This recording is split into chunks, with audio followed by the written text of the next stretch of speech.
Olá, muito boa noite para você, muitíssimo obrigado pela sua companhia.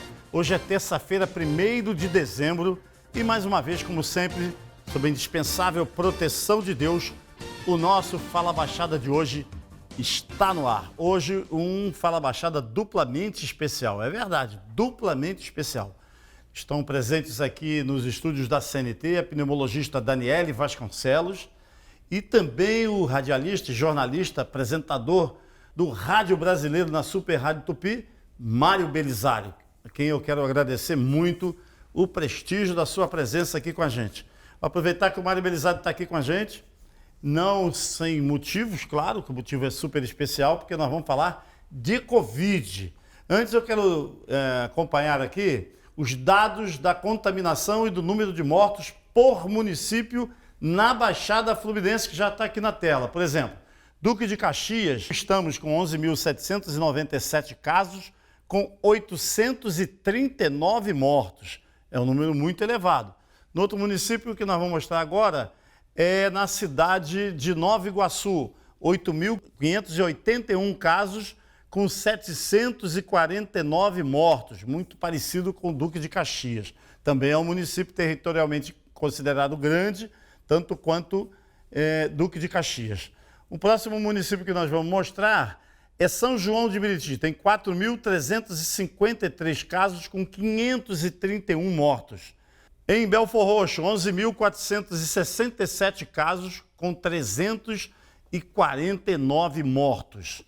Na cidade de Magé, 5.077 casos com 270 mortos. Já na cidade de Nilópolis, 1.790 casos com 231 mortos. Eu queria lembrar que o prefeito da cidade de Nilópolis, Farid Abrão Davi, se encontra internado no Hospital Copa d'Or, aqui na cidade do Rio de Janeiro. E ontem ele precisou ser entubado. Isso tudo nós vamos saber com a doutora Daniele Vasconcelos, nessa entrevista junto com o Mário Belisário, o que significa entubar ou extubar, deixar de ser entubado. Outro município que é daqui da Baixada Fluminense, Mesquita, 1.952 casos com 202 mortos. Aí agora, depois de Mesquita, em Itaguaí, 2.965 casos com 149 mortos em Itaguaí. Outro município da Baixada Fluminense é Queimados, 2.825 casos com 82 mortos. Por que alguns municípios têm número baixo de mortos? Pode ser subnotificação? O que pode ser um município com o mesmo número, com um número parecido de casos, uns com um número muito baixo de mortos? O que isso pode estar acontecendo, no caso, em Queimados, de fato? Vamos saber também isso com a doutora Daniele Vasconcelos. Outro município da Baixada Fluminense, Guapimirim, 2.538 casos, com 78 mortos. Outro município da Baixada que nós temos aqui é Seropédica, 1.004 casos com 76 mortos. Tem outro município da Baixada, já foi Japeri, 636 casos com 43 mortos. Mais um município fomos todos, Paracambi, 1.001 casos, 39 mortos, fechando assim os 13 municípios da Baixada Fluminense. Eu quero fazer aqui uma observação, porque as pessoas, e isso está claro em todos os veículos de comunicação, rádios, jornais, todas as televisões do Brasil e do mundo, mostram casos explícitos de que a população não está ligando para o Covid. Se estivesse respeitando a doença, se estivesse preocupado com a doença, cada vez mais, e aí acentuadamente jovens, estão se aglomerando em praia, em bares, em restaurantes, na rua, na beira do estádio, esperando o Flamengo chegar no Maracanã ou no aeroporto. Em tudo quanto é lugar a gente vê gente sem máscaras e se aglomerando cada vez mais. A partir de agora, vocês vão acompanhar com a gente, eu vou estar aqui também, mas eu passo a bola para o meu querido Mário Belisário, um dos melhores do rádio brasileiro. Obrigado, Beli, pela sua presença. Obrigado, doutora Daniele, pela sua presença aqui. Mauro Vasconcelos, muito boa noite, prazer enorme estar aqui, participando mais uma vez do seu programa. Aliás, programa esse que eu já fui repórter, eu já fui apresentador. Né, e me deu muito prazer e alegria de fazer parte dessa equipe tão importante, que é exatamente a forma de comunicar para os amigos e amigas da Baixada Fluminense. Mas hoje a gente veio nesse momento triste para todos nós, não só na Baixada, mas no Rio de Janeiro e também no Brasil inteiro. Fazer esse chamamento para a população. O vírus continua aí em cada esquina, em cada rua, batendo em todas as portas e a gente tem que ficar ligado, né, Mauro? Doutor Daniele, é verdade, a senhora tem... Você, né? Pelo amor de Deus. Fala muito aqui que... Você que nem sabe, deixa eu falar uma coisa que é para aqui. A doutora Daniele Vasconcelos é uma brilhante doutora e ela é filha do meu amigo Mauro Vasconcelos. Então, hoje aqui vai ser uma conversa de pai para filha, filha para pai e um intrujão aqui, o Mário Belisário no meio da história. Mas eu acho que com assuntos importantes e relevantes para a nossa gente, né, Mauro? Daniel, desde a primeira entrevista aqui com a gente, muito antes da entrevista, já conversando em casa e tal, você sempre fala que a preocupação tem que ser grande porque o vírus, o Covid não tem CEP. Continua sem ter CEP? Continua sem ter CEP, continua da mesma forma. Agora a gente está vendo aí essa possível segunda onda que se chama, né? E na verdade a gente que está ali no atendimento, a gente percebe que parece que a primeira onda ainda nem acabou. É como se fosse um tsunami, uma onda de tsunami, que ela recua e de repente ela vem avassaladora passando por cima de todo mundo. Então lá atrás a gente já começou a ver isso e agora isso está aumentando absurdamente. Doutora, deixa eu fazer uma pergunta para a senhora, porque no primeiro momento, aquele primeiro impacto, aí todo mundo segurou a onda, a gente via nitidamente que as pessoas estavam preocupadas. Mas o tempo foi passando, até as próprias autoridades foram abrindo, abre daqui, abre dacolá e tal. E a sensação que dá é que a nossa gente, o nosso povo hoje, acha que o vírus já foi embora. E ele não foi embora, ele está aí na porta de todo mundo. Como é que se reverte? Qual é a sua sugestão para se reverter, principalmente no subconsciente das pessoas? Porque a gente está no rádio, a gente está na televisão, a gente está em tudo quanto é meio de comunicação, nas redes sociais, comunicando, olha, o vírus está aí. Mas como é que chega e bate definitivamente nessas pessoas para que essas pessoas tenham consciência, doutora? Eu costumo falar e sempre falei que a nossa maior proteção é um anteparo e o nosso anteparo é a máscara. Não existe outra possibilidade de não transmissão. O vírus ele é respiratório. Então, se você não usa a proteção de máscara, ou se você usa a máscara protegendo o pescoço, ou protegendo a orelha, ou de bolsinha, protegendo aqui, pendurado no braço, tem muita gente que usa máscara de bolsinha, não adianta nada. Você não está ajudando a você mesmo e não está ajudando ao próximo. A transmissão ela é dinâmica. E o que acontece é que a gente está de frente com um vírus. A gente não está de frente com bactéria, com fungo. Um vírus é um bicho muito difícil de se lidar. A gente está aí, exemplo em cima de exemplo. O vírus ele se transforma todo dia ele está se transformando. O Covid, ele já está aí com diversas mutações no mundo, certo? Aqui no Brasil a gente já tem diversas mutações e por isso que a gente está tendo essa segunda onda, que se chama. E, além disso, a gente tem agora já casos de reinfecção. Isso já é comprovado. Então, você que teve Covid, não fique achando que você não pode ter de novo, porque ele pode pegar você novamente. E a gente não sabe se você vai ter um caso leve, um caso moderado ou um caso grave. Também não confie nisso. Não fique achando que você teve um Covid grave anteriormente e se safou, que você não pode ter de novo. Você pode sim ter de novo, a gente já tem os casos de reinfecção acontecendo. Doutor Daniel, eu queria fazer uma pergunta aqui, nesses casos das aglomerações que têm se multiplicado, de festas, disso, daquilo, de baile funk, né, ali na Marina da Glória, coisas assim de multidões. A praia esse final de semana foi um horror. É verdade, Fiquei impressionado com aquilo. Boa, Belê. Mas a gente não vê multidões de velhinhos, né? Não chegou os velhinhos lá com a sua bengalinha, o outro carregado pelo outro, ou um velhinho igual a mim, que acha que é sarado. Não é... A galera que está não é um time dos velhinhos. Não. São jovens. Sim. E aí, qual é o perigo?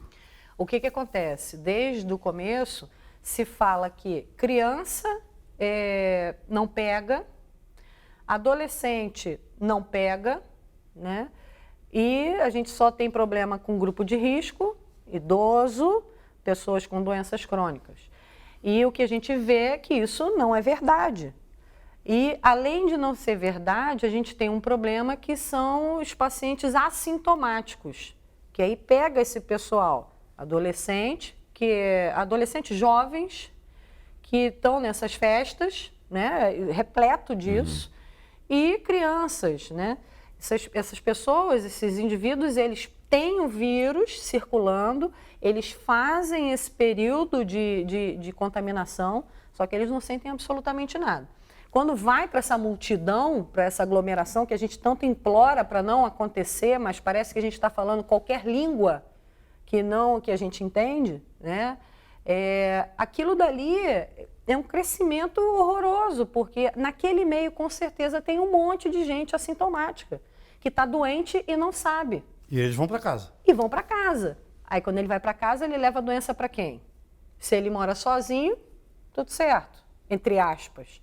Mas se ele mora com o pai, com a mãe, com a avó, com qualquer um, com o tio, enfim, não interessa. Está passando ali.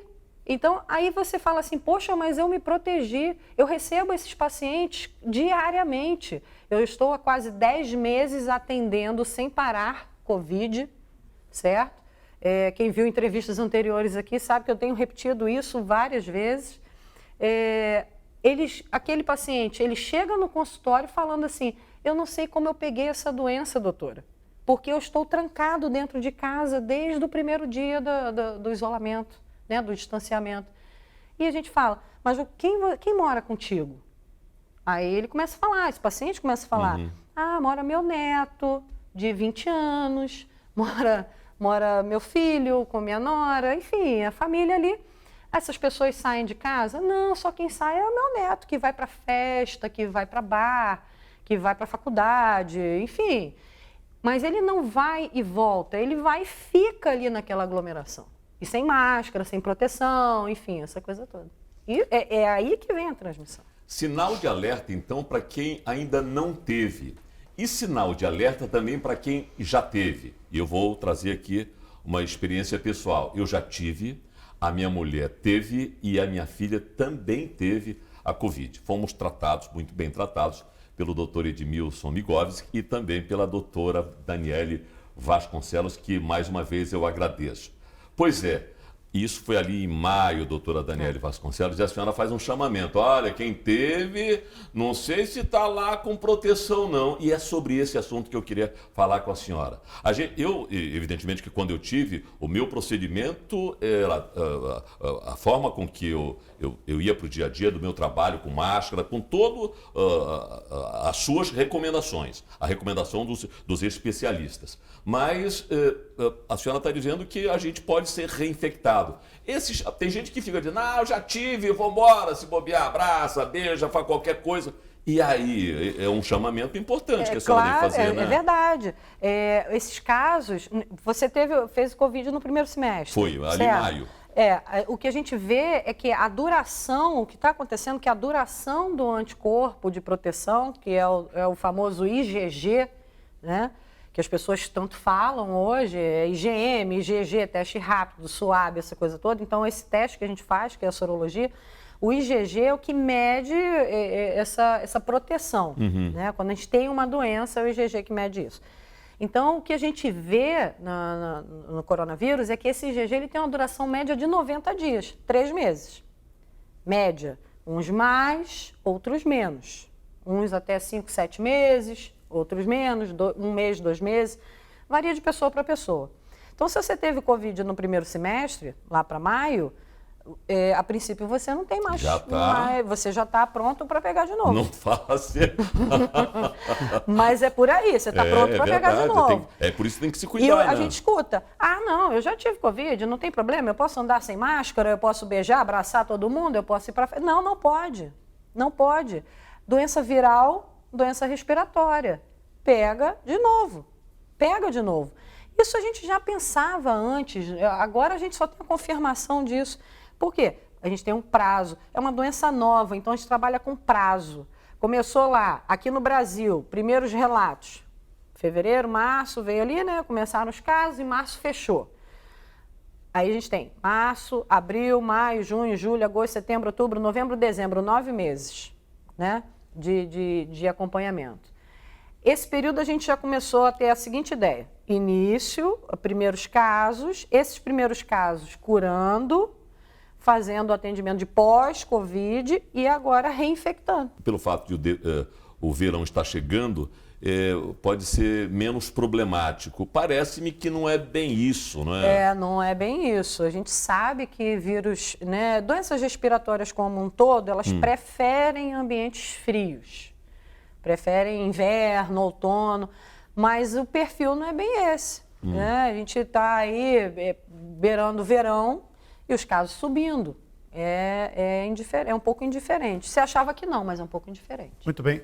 Estamos conversando aqui com a pneumologista, professora da Universidade de Iguaçu, na cadeira de pneumologia, Daniele Vasconcelos, e com o apresentador Mário Belizari. Vou pedir licença a vocês por alguns segundos para o nosso intervalo e rapidinho a gente volta para saber exatamente do pós-Covid, que tratamento é esse, que consequência o paciente pode ter, ou já teve, ou está tendo nesse momento, depois de ter tido Covid, e também da situação do entubar ou não entubar, um procedimento que é usado nos hospitais.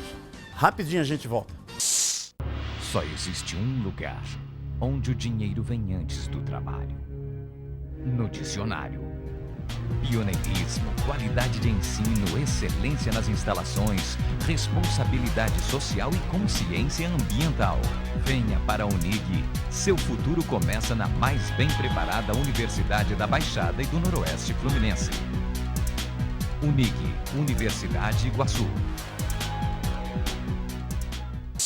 Estamos de volta com o nosso Fala Baixada especial de hoje, falando sobre a reinfecção do Covid. Estão aqui o apresentador de rádio e de TV também, Mário Belizari. Aliás, são 2 programas na Super Rádio Tupi. O show do Mário Belizari, de madrugada, né, Belizari? É isso, de 4 às 6 da manhã. De 4 às 6 da manhã e depois volta ao meio-dia apresentando o programa de maior audiência do rádio brasileiro, que é a Patrulha da Cidade. Obrigado, Belizari, pela sua presença aqui do nosso Fala Baixada. E a professora da Universidade de Iguaçu, pneumologista Daniele Vasconcelos. Professora Daniele, em relação ao pós-Covid, os pacientes procuram a senhora do consultório, procuram para reclamar de quê? O que ele sente depois que teve o Covid? O que a gente tem observado? É uma doença nova, como eu já disse, e que a gente está percebendo o que vai acontecendo depois. Por isso que a gente tem chamado de pós-Covid. Esses pacientes normalmente chegam com queixas de tosse, queixas de falta de ar, dor no peito. E algumas outras queixas um pouco mais específicas também estão aparecendo. Então, alguns pacientes com histórias diversas do tipo não eram hipertensos e se tornaram hipertensos depois do Covid. Pacientes com um agravo cardíaco que se chama miocardite, que é uma inflamação do músculo cardíaco. Isso é grave, o paciente tem que reinternar. Pacientes com histórias de AVC, que é o derrame que as pessoas conhecem. Existem relatos de pacientes já com possibilidade de desenvolver Parkinson devido à Covid, já tem pesquisa sobre isso. Pacientes com tremor, eles ficam com tremores pós-Covid. Pacientes com queixas renais, queixas hepáticas. Então, é uma doença que, de fato, ela acomete vários pontos do corpo. E não necessariamente esses pacientes foram graves, foram pacientes que ficaram em CTI. Eventualmente, pacientes com casos leves e moderados, eles chegam com queixas de pós-Covid. E aí acaba sendo um atendimento multidisciplinar. Esse paciente ele vai frequentar diversos especialistas, né?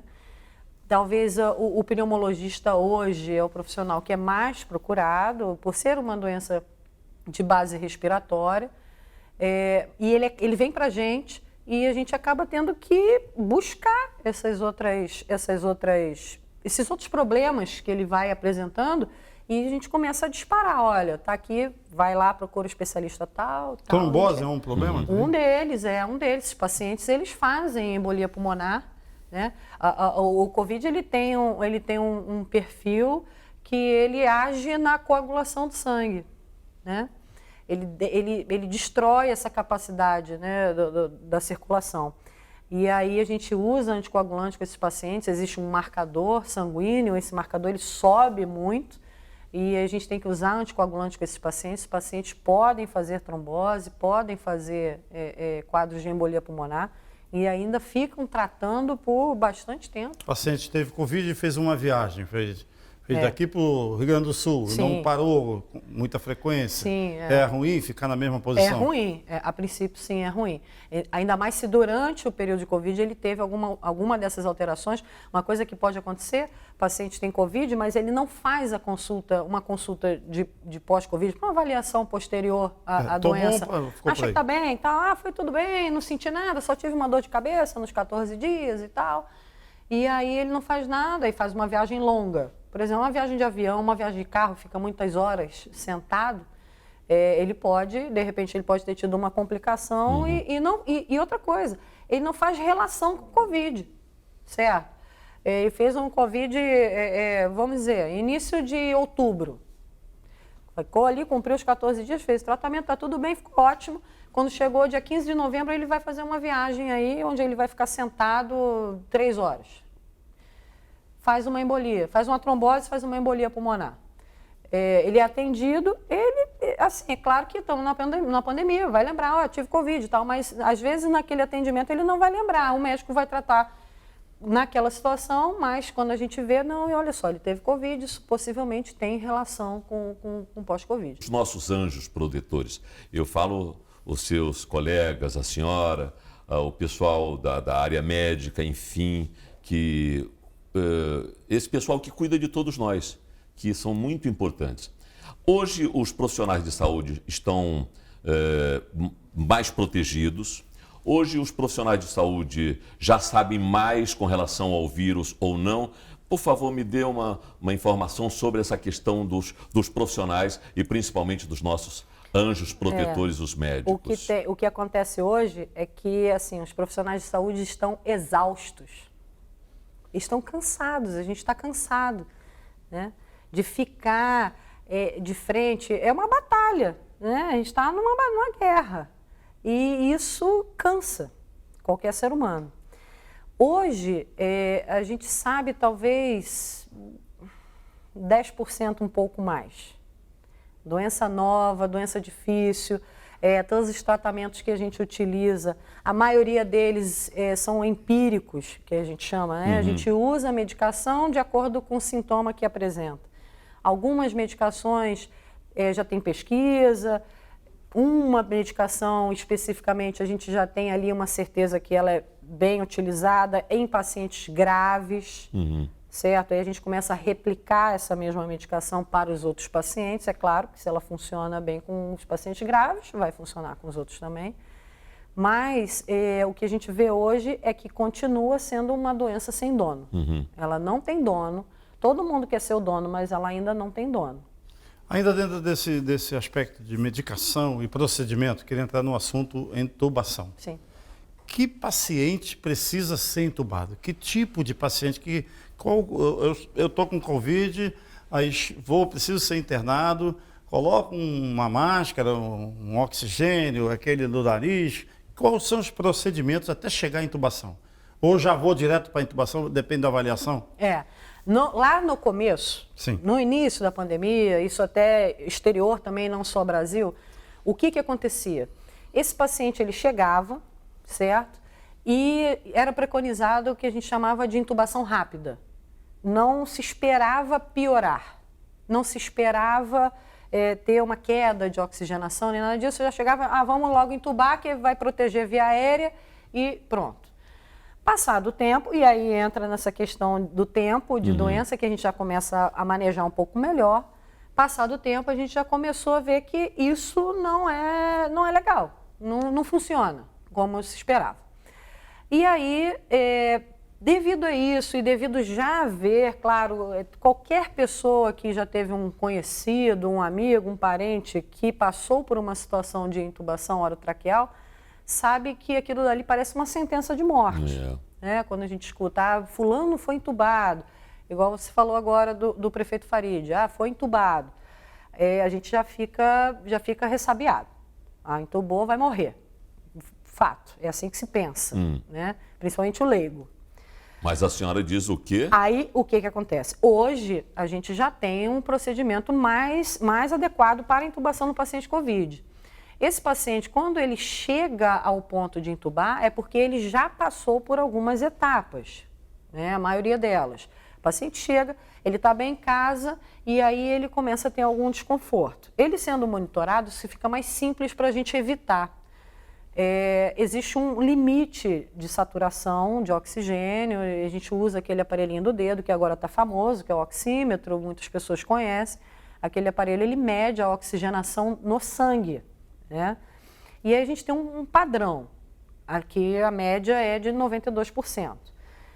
O paciente que começa a saturar abaixo disso, né, a gente já fica ali esperto, opa, tem alguma coisa errada acontecendo. O maior problema que a gente tem no COVID é que existe uma situação que chama dispneia silenciosa. O COVID, quando o paciente começa a ficar cansado, ele começa a ter falta de ar, é porque ele já está com baixa oxigenação há muito tempo. Ela vai devagarinho, ele não sente que ele está cansado, não sente, então quando ele começa a sentir é porque ele já não está bem. E aí, quando chega no hospital e a gente coloca o oxímetro, faz um outro exame que quem já fez sabe que é bem dolorido, chama gasometria, que é aquele que a gente colhe aqui no punho, né? Normalmente no punho, colhe em outros locais também. A gasometria ela serve para medir também os níveis de oxigênio, gás carbônico, outras substâncias no sangue. E essa gasometria ela também indica a gente o momento certo de intubar ou não. Esse paciente, se ele tiver com a baixa de oxigênio, primeiro a gente coloca o catéter nasal, aquele fininho, né? Dali a gente pode evoluir para a máscara facial, que é aquela maior. Existe, aí a gente vai avançando. Para quê? Para se evitar a intubação. Mas chega um determinado momento que o paciente ele entra em insuficiência respiratória, ele passa a não trocar mais oxigênio. Então ele começa a sofrer. E não, a gente fala o paciente começa a sofrer, mas a gente está lembrando aqui o seguinte: cérebro, rim, coração, todos os órgãos estão sofrendo, porque não estão oxigenando. E aí a gente tenta também, tem uma outra situação que chama ventilação não invasiva, é uma máscara que a gente coloca, faz pressão de oxigênio para o pulmão, e não funcionando a gente indica a intubação orotraqueal. Existe parâmetro para isso, então não é só a saturação, não é só a gasometria, existem outras coisas que a gente vê também, mas basicamente é isso. Então é quando o paciente está em insuficiência respiratória e não está respirando bem, não está conseguindo respirar, ele não consegue respirar. Mas a intubação pode ser uma medida salvadora? Salvadora. Isso. A indicação da intubação, a ideia é essa, é uma medida salvadora. Aquele paciente não respira, a gente intuba para fornecer... Assusta a gente, mas é salvadora. Isso, assusta, mas é salvadora. É claro, para o paciente chegar na intubação, ele é um paciente grave. Fato, é um paciente grave. Não é qualquer paciente. Nós estamos aqui conversando, aí você está com Covid, aí você vai intubar? Não, você não está grave. Está oxigenando bem. Então, a intubação é para pacientes graves, pacientes em CTI. Para não chegar nesse momento grave, tem alguma coisa preventiva para se fazer, para se orientar o médico, para se falar com o médico, doutora? Em que momento se deve procurar um médico? O que normalmente eu tenho feito, eu tenho monitorado os pacientes. Isso dá um trabalho, porque você tem que acompanhar esses pacientes COVID diariamente. Hoje a gente tem a facilidade de aplicativos, né, essa coisa toda. Mas tem que monitorar esse paciente. E aí eu consigo pegar esse momento. Se ele agrava, existe um período de doença que a gente chama de período de agravamento, que é mais ou menos entre o 7º e o 11º dia, é onde esses sintomas ficam mais evidentes. Tem que ficar ligado nesses dias. Tem que ficar ligado. Às vezes o paciente já não está sentindo mais nada e de repente ele começa a ter problema. E aí ele começa ali a ter alguma complicação, ele monitorado é mais simples. Okay. Né? A gente já vai para o hospital agora, vai para a emergência, fala isso, fala aquilo, essa coisa toda. Quando ele não está monitorado, fica mais difícil. Fica realmente bem mais Que eu difícil. sinto que aí... o pânico das pessoas é bater na porta de um hospital ou entrar nesse processo aí Sim, de semi-intensivo, intensivo. É muito complicado. E o CTI de Covid, que a gente fala, essa internação de Covid, não só CTI, mas internações de enfermaria, quarto, o paciente fica sozinho. Uma tristeza Não tem visita, não tem nada disso. Doutora, né? você tocou num assunto aí que me parece super interessante também, além do profissional que já está cansado, está esgotado, parece que não existe troca do profissional, não existe do mercado profissionais treinados, por exemplo, pneumologista. Quantos existem no Brasil inteiro? 4.040. Somente 4.040 no Brasil? No Brasil. Na Baixada Fluminense, éramos 8, agora 7. Uma faleceu. Uma faleceu de Covid, inclusive. Covid, a professora Graça, Maria que era das Graças, professora colega exatamente. sua lá na Universidade de Iguaçu. Exatamente. Então, são poucos profissionais. Sim. Vamos conversar sobre isso daqui a pouco, no terceiro e último bloco do nosso Fala Baixada. Super importante para todos nós, com a presença de Mário Belisário, da Super Rádio Tupi, e da professora universitária, professora da Universidade de Iguaçu, Daniele Vasconcelos. Vamos ao intervalo, rapidinho a gente volta. Só existe um lugar onde o dinheiro vem antes do trabalho. No dicionário. Pioneirismo, qualidade de ensino, excelência nas instalações, responsabilidade social e consciência ambiental. Venha para a Unig. Seu futuro começa na mais bem preparada Universidade da Baixada e do Noroeste Fluminense. Unig, Universidade Iguaçu. Estamos mais uma vez de volta com o nosso Fala Baixada, agradecendo imensamente o prestígio da sua companhia. E também agradecendo a presença da professora Daniele Vasconcelos, da Universidade de Iguaçu. Quero aproveitar para agradecer a alta direção da Unig por ceder a professora para vir dar essa entrevista aqui. E também para o comunicador Mário Belisário, o melhor do rádio brasileiro, está na Rádio Tupi. Nós falávamos da quantidade pequena demais do número de... Eu fiquei assustado com esses dados, do número de pneumologistas no Brasil todo. Aqui no Rio de Janeiro, só falou na Baixada, né? E no Rio? Também é um número pequeno. Minúsculo. Então, são poucos no Brasil todo. Uma Sim. doença como essa, que precisa da atuação do pneumo, não é? E do infectologista, Sim. que também são poucos, né? São pouquíssimos. São pouquíssimos. Também. E aí, a carga horária desses profissionais e dos que estão dedicados ao Covid, de todos os profissionais que têm se multiplicado, redobrado e tal, penso eu, tem acontecido no estado do Rio de Janeiro e em muitos outros estados brasileiros, que até na hora de receber, o dinheiro chega atrasado. Tem lugares que nem chega. Isso, Belisário, não sei se você concorda, Belisário, com a professora Daniele, se isso é um desestímulo gigantesco, além da carga Com certeza. elevadíssima. Você tem toda a razão, Mauro. É isso mesmo. Infelizmente é isso. Parece que é uma lerdeza do poder público, tanto municipal, estadual, federal, que parece que é uma dificuldade de pagar essas pessoas que estão ali, são pessoas importantes, estão na linha de frente e mais. Entra mês e sai mês e a sensação que dá é que parece que os caras continuam aprendendo a tocar essa situação de emergência, essa situação de receber o nosso povo. Por que será, doutora, acontece esse tipo de coisa, hein? Eu penso assim, tem essa dificuldade de pagamento, enfim, é claro, as pessoas elas trabalham e recebem. Quem paga compromisso é grana. É grana, né? Já diz um amigo nosso, né? É isso aí. Mas talvez se valham da situação que aquele profissional, ele está ali, ele vai trabalhar, certo? Ele fica meio que refém dessa situação. Muitos são reféns disso, né? Até emocionalmente. Né? Sim, exatamente. O profissional de saúde como um todo, e aqui eu estou falando desde do diretor de um hospital, né, até o médico, o enfermeiro, o fisioterapeuta, o maqueiro, profissional de limpeza, técnico de enfermagem, de radiologia, todo mundo está envolvido ali naquela situação, certo? É uma coisa emocional também. O profissional de saúde ele tem muito isso, ele olha para o ser humano e ele trata aquele ser humano. E a gente pensa que aquele ali também depende da gente, fica naquilo dali. E aí o governante, enfim, quem está mandando o recurso para fazer o pagamento do salário desses profissionais, ele sabe o que é. Não, vamos empurrando ali porque eu sei que esse cara não vai sair dali. Então Triste. a gente vai.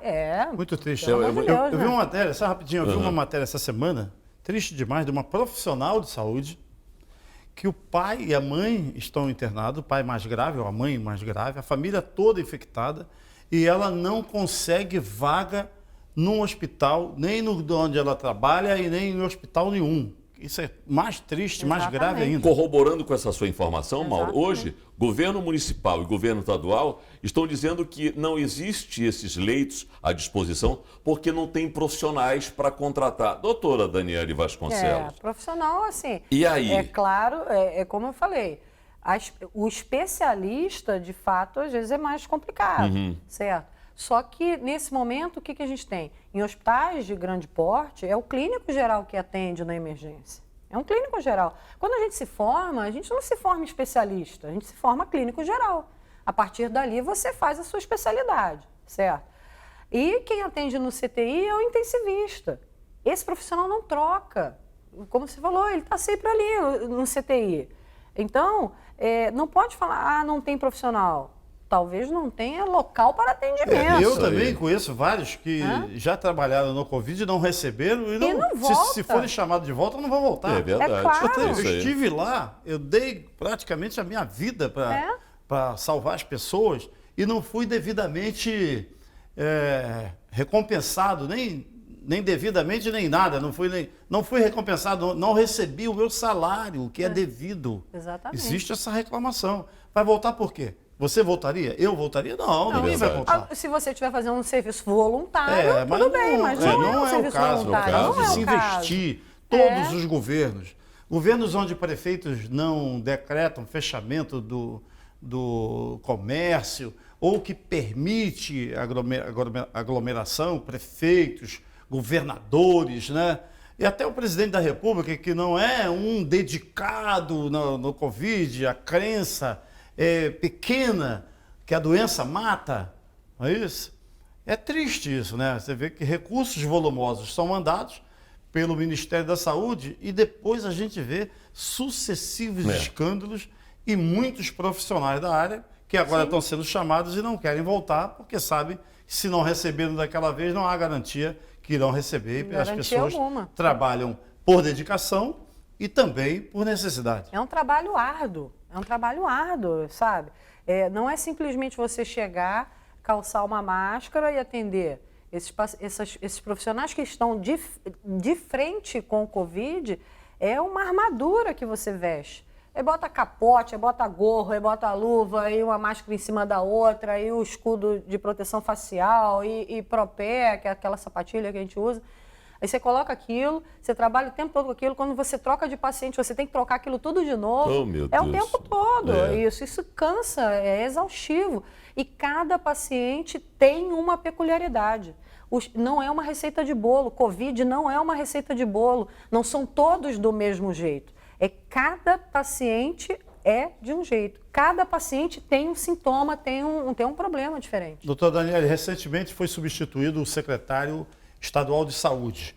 O atual secretário, doutor Carlos Alberto Chaves, é um colega seu, pneumologista. Excelente. Conhece ele? Conheço ele. Excelente profissional. Então, a senhora tem esperança que na gestão do doutor Carlos Alberto Chaves possa melhorar a gestão da saúde no Estado? Acho que pelo perfil que ele apresenta, ele é duro, ele é rígido. E talvez seja isso que esteja faltando. É isso que está faltando. É alguém que tome para si a responsabilidade. Alguém tem que ser responsável por isso. E o doutor Chaves tem esse perfil? Sim, e quem está em cargo de chefia, certo? Você não deve ser um dominador, não é isso, mas você tem que ser duro, tem que ser firme, porque é assim que os seus comandados vão agir, certo? É como num quartel. É verdade. Né? É como num quartel. E aí você tem se você tem um comandante que não liga ou que deixa correr frouxo, não vai resolver. Mauro, para a gente, eu acho que é importante a gente, antes de acabar o programa, aliás, programa muito importante, esclarecedor para todos nós, a gente não pode deixar de falar da vacina. Porque muita gente está baixando... lembrança. Muita gente está baixando a guarda. Ah, a vacina está chegando, é dezembro, é janeiro, é fevereiro, e todo mundo baixando a guarda que acha que daqui a pouco a vacina está batendo na porta da gente. Não é bem assim, né, doutora? No ano passado falaram que era outubro. Né? Pois é. Pois é. Não é bem assim, a gente está vendo aí. Existem aí as pesquisas, né, já estão avançadas e tal. O que a gente sabe é que uma boa vacina, para ela ser desenvolvida, ela vai durar, vai ter aí pelo menos 5 anos de estudo. É claro que tudo evolui, na medicina tudo evolui, na pesquisa tudo evolui, as coisas são mais rápidas, mas isso é fato. Então não adianta a gente achar a vacina vai salvar e vai resolver todos os males. Não, não vai resolver todos os males, porque ela não é 100% eficaz. Você vai tomar a vacina, seja ela qual for, certo? E vai continuar ligado. E vai continuar ligado, porque ela não te dá 100% de garantia. A gente tem visto aí 90%, 95% de eficácia ainda em estudo. Vira e mexe um laboratório desses grandes, suspende a pesquisa porque teve um efeito colateral, e aí a vacina retrocede a pesquisa e vai para trás, vem para frente, fica nisso o tempo todo. Então demora.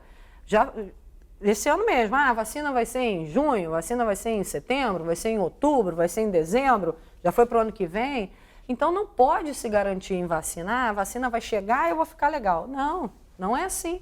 A gente não sabe de fato quando é que ela vem e qual seria a melhor. Pelo seu conhecimento e sensibilidade, a senhora acha que ela... Porque primeiro vai ser aqui as pessoas, né, os profissionais da área de saúde que vão ser vacinados e depois vem, né, passa por ali. A senhora acha que a vacina vai chegar na nossa gente, no nosso povo, ou para que nós tenhamos acesso quando? Pelo que a senhora está vendo por aí. Assim, o que a gente espera... certo? É que esse próximo ano, agora 2021, isso caminhe a passos largos, certo? De fato, as pesquisas já estão avançadas a esse ponto, talvez 2021. E eu acho do segundo semestre para frente, minha opinião. No segundo semestre do próximo ano? Do próximo ano. Isso se não for para 2022. Olha só. Pode ter um embarque de uma quantidade e tal, para dizer a vacina chegou, mas não, efetivamente, para a população inteira. Para chegar na ponta, na ponta mesmo. O mundo todo está na mesma torcida. É isso aí. Exatamente. O mundo todo quer a vacina. Né? O caso dos respiradores, que a China tomou conta e falou, não sai daqui não. Primeiro vai resolver aqui, depois vai ali, o americano também segurou, e até chegar aqui. Sim, veio o problema. Da mesma forma... Vai acontecer a corrida do ouro, né? Todo mundo precisando e querendo. Todo mundo quer, como eu falei, todo mundo quer ser dono da cura. Todo mundo quer ser dono da cura e todo mundo quer ter a vacina, que a princípio se acha que é a cura. A boa vacina deve estar em cada um de nós, né? Exatamente. Se preservando, Exatamente. prestando atenção. Essa é a grande vacina. Exatamente. Né? Muita gente aí sendo contaminada pela irresponsabilidade de um timaço de gente que voluntária ou involuntariamente vem prejudicando uma nação inteira, o mundo todo. Né? É verdade. Doutora Daniela, eu quero muito, e Belisário também, agradecer a presença dos dois. Começar pelo nosso Mário Belisário, as nossas câmeras estão inteiramente à sua disposição. Primeiro, obrigado pelo convite, né, Mauro, de ter me convidado aqui para participar desse programa. Super especial você, a doutora Daniela, que a gente tem um respeito, carinho e admiração. Admira muito essa grande profissional. E mais... eu quero convidar você que está aí no Fala Baixada, você sabe que 4 da manhã, quem acorda o Rio de Janeiro e todo esse Brasil é o amigão Mário Belisário, de 4 às 6, e logo depois vem Antônio Carlos, vem Clóvis, vem a Isabelle, vem o Francisco Barbosa, e eu volto na Patrulha da Cidade, o programa de maior audiência do rádio brasileiro, a nossa Patrulha da Cidade. Obrigado pelo convite, que Deus te abençoe, ilumine e guarde você e toda a sua família, meu irmão, você também, doutora. Belisário é o nosso convidado de sempre, convidado permanente. Praticamente seria o dono do programa. Eu apresento o Fala Baixada, mas o programa tem um dono, se chama Mário Belisário. Professora Daniele, muito obrigado mais uma vez pela sua presença aqui no Fala Baixada, pelas orientações. Igualmente, coloco nossas câmeras inteiramente à sua disposição. Primeiro, quero agradecer o convite mais uma vez, de vir aqui conversar com todos. Agradecer a honra do Belisário, nosso amigo aqui na entrevista, enfim. E mais uma vez pedir, por favor, usem as suas máscaras, coloque no rosto. Máscara se usa no rosto, certo? Lave as mãos, mas principalmente use a máscara e proteja os seus. Proteja você e proteja ao próximo. Proteja o seu parente, seu amigo, seu pai, sua mãe, seu filho, enfim. Não deixe que essa doença invada a sua família e tire de perto de você quem você mais ama. Muito bem, o Fala Baixada é assim. Compromisso com a verdade, compromisso com você. Muitíssimo obrigado pelo prestígio da sua companhia. Um grande abraço e até amanhã.